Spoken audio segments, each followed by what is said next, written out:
Bonjour à toutes et à tous et bienvenue dans une nouvelle vidéo sur Learn to French. Je m'appelle Eden et j'enseigne le français. Hello and welcome to another video on Learn to French. If you are new here, my name is Eden and I teach French. In today's video, I wanted us to talk about French interjections. Basically, the sounds of the French language, the noises of the French language. As you've probably already noticed, I use my hands a lot when I speak French, even when I'm speaking English. This is also part of sounding French. We tend to use our hands a lot. Dans la vidéo d'aujourd'hui, je voulais vous parler des interjections et des différentes expressions dans le français de tous les jours. Des expressions, des mots, des interjections que moi j'utilise personnellement et je vais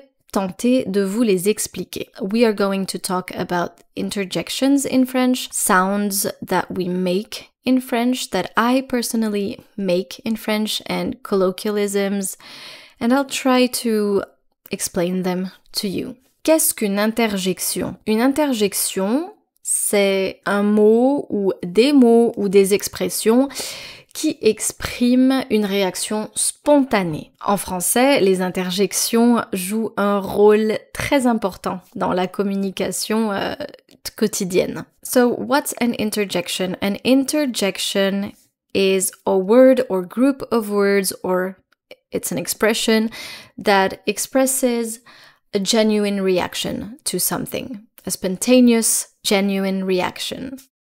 La première interjection, a.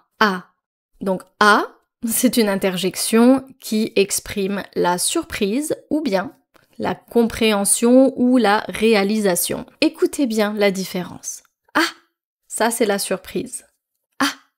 Et maintenant, un autre a qui peut montrer la réalisation ou la compréhension de quelque chose. Ah, voilà. Donc en anglais, on peut utiliser O.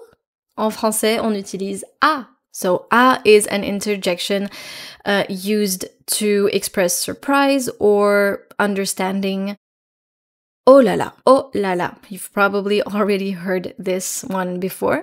Oh là là, c'est utilisé pour exprimer l'étonnement ou bien l'admiration, ou parfois l'inquiétude. On va utiliser oh là là dans différents contextes aussi. Par exemple, l'étonnement, astonishment, oh là là, l'admiration, oh là là, avec le sourire, et l'inquiétude, oh là là, concern. C'est une expression qui est très utilisée dans la culture française. Ouf, ouf. On peut l'utiliser dans deux situations. Généralement, ça exprime le soulagement, quand on est soulagé, donc ouf, ouf, it's a sign of relief, ou bien dans une situation stressante. Donc, par exemple, ouf, on fronce les sourcils et on va faire ouf, comme ça. Ben, c'est une interjection qui est très courante et elle va souvent exprimer l'hésitation. So in French, ben is a common interjection and most of the time it's going to express hesitation. Elle est aussi souvent utilisée pour introduire une réponse ou marquer une pause dans une phrase. It's also often used to introduce a response or to mark a pause in a sentence or in a conversation. Par exemple, qu'est-ce que t'as fait ce week-end? Ben, je suis allée au marché. It's kind of a filler word. It's not that nice to hear, and you should probably avoid it in formal situations. Tiens est utilisé pour attirer l'attention sur quelque chose ou pour montrer une surprise. En anglais, c'est peut-être l'équivalent de here ou look. Je l'utilise beaucoup avec mes enfants, par exemple. Quand mon fils me demande un objet, je vais lui donner et je vais lui dire « Tiens, here ». Ou bien, quand je vois un avion dans le ciel, je vais lui dire « Tiens, regarde, il y a un avion ». Écoute. Écoute, c'est un mot, bien sûr, mais c'est aussi une interjection qui signifie Listen. En français, elle est souvent utilisée pour capter l'attention de quelqu'un avant de partager une information. Par exemple, quand on répond à une question. Qu'est-ce que tu penses de l'intelligence artificielle? Écoute, moi je sais pas trop. Donc j'ai introduit mon opinion avec écoute. La prochaine expression, c'est une de mes préférées d'ailleurs, parce que je l'utilise beaucoup, et c'est du coup, du coup.